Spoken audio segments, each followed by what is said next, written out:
Hello students, welcome to Edora. This is Girish Kumar Jain, your friend and your mathematics mentor.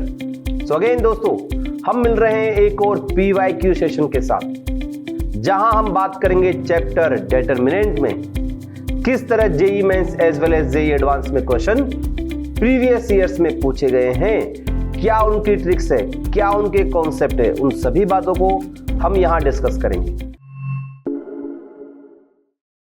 If the system of linear equations x plus y plus 3z is equal to 0, x plus 3y plus k square into z is equal to 0, 3x plus y plus 3z is equal to 0, has a non-zero solution x, y, z for some k belongs to capital R, then x plus y upon z is equal to option A 9, option B 3, option C -9 and option D -3.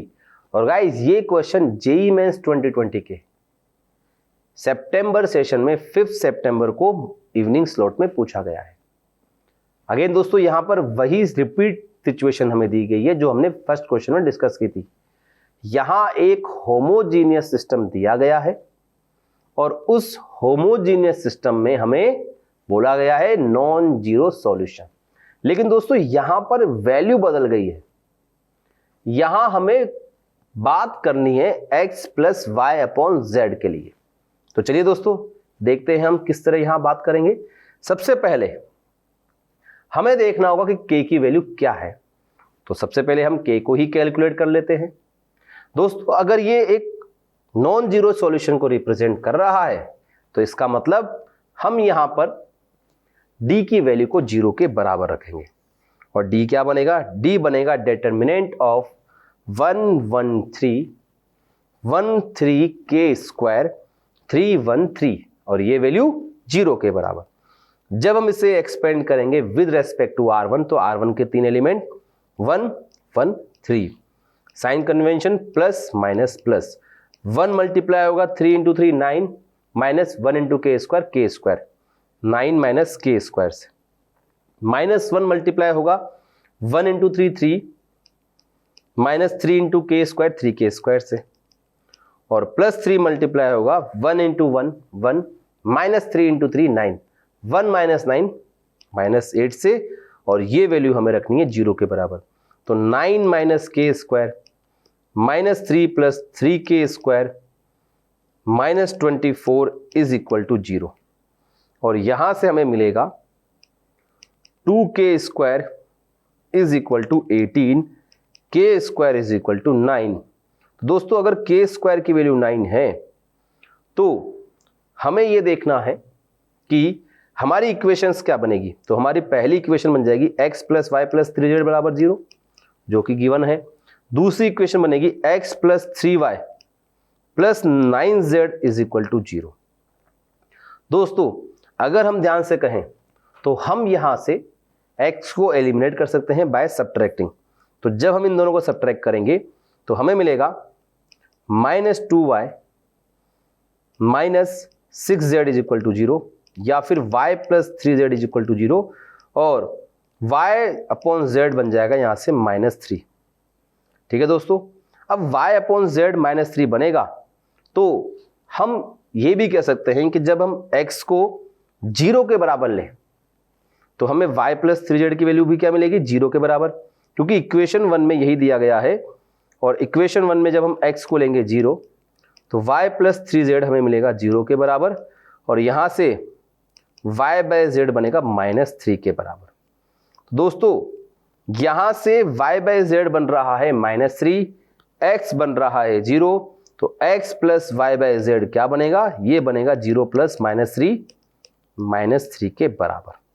तो दोस्तों फायदा ये हुआ कि हमें x plus Y upon Z की value मिल रही है क्या? यस -3. दोस्तों क्या किसी ऑप्शन में -3 दिया गया है? यस यू आर राइट, ये दिया गया है ऑप्शन डी में. दोस्तों देखिए यहां पर सिंप्लीफाइड वे, यहां पर अगर हम सिंप्लीफाइड वे में बात करें तो हमारी जो इक्वेशन फर्स्ट और इक्वेशन सेकंड है वही हमें हमारा आंसर दे रही है। चलिए गाइस बढ़ते हैं आगे और लेते हैं एक और बेहतरीन PYQ।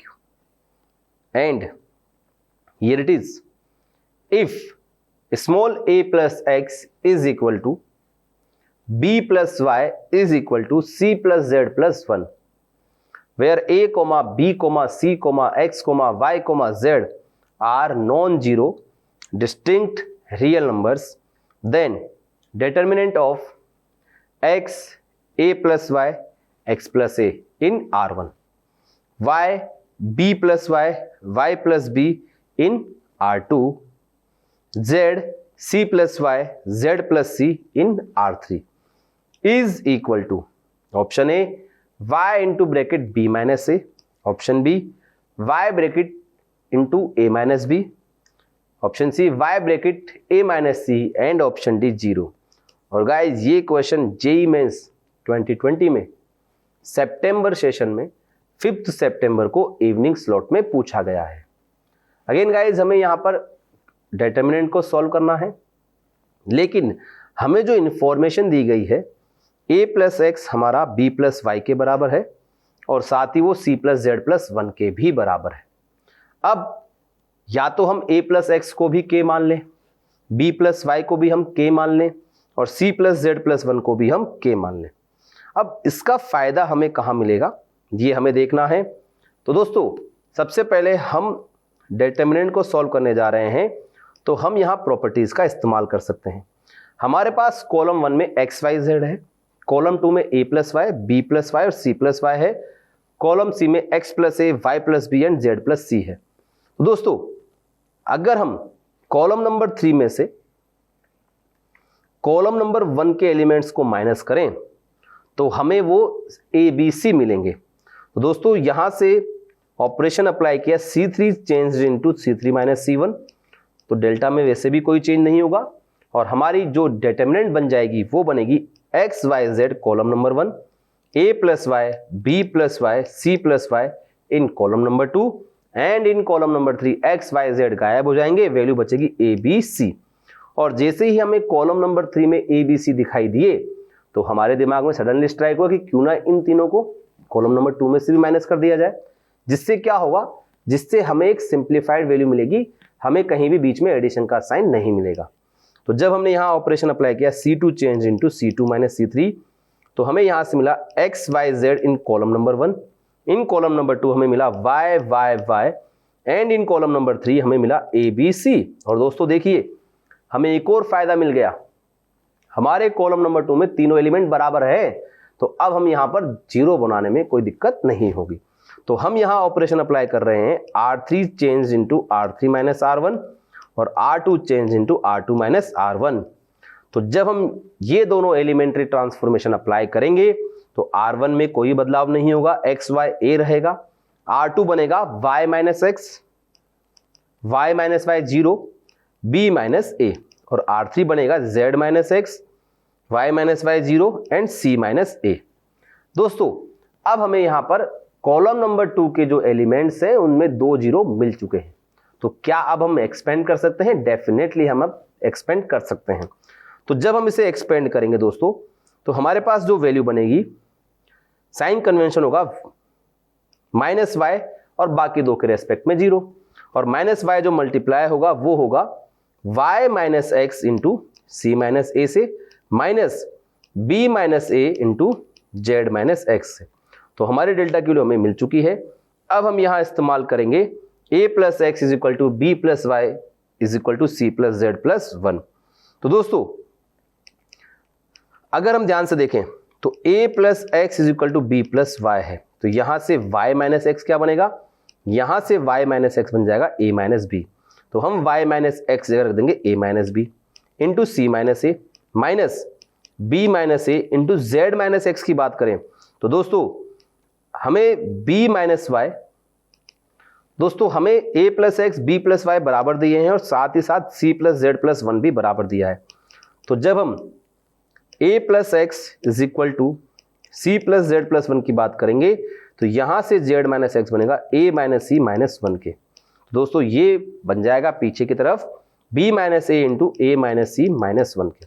तो दोस्तों हमें a माइनस बी कॉमन आता हुआ दिखाई दे रहा है, तो हमें मिलेगा माइनस वाई इंटू ए माइनस बी और ब्रैकेट में बचेगा c minus a plus a minus c minus 1।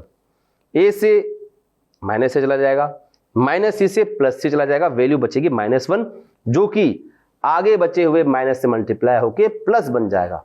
तो कुल मिलाकर डेल्टा की जो वैल्यू आ रही है वो आ रही है y into small a minus b. क्या दोस्तों हमें ऑप्शंस में इसी तरह की वैल्यूज दी गई है? यस, हमें ऑप्शंस में कुछ इसी तरह की वैल्यूज दी गई है और अब हमें देखना है कि करेक्ट ऑप्शन क्या है, जो कि ऑप्शन बी है, जहां लिखा गया है y इंटू ए माइनस बी।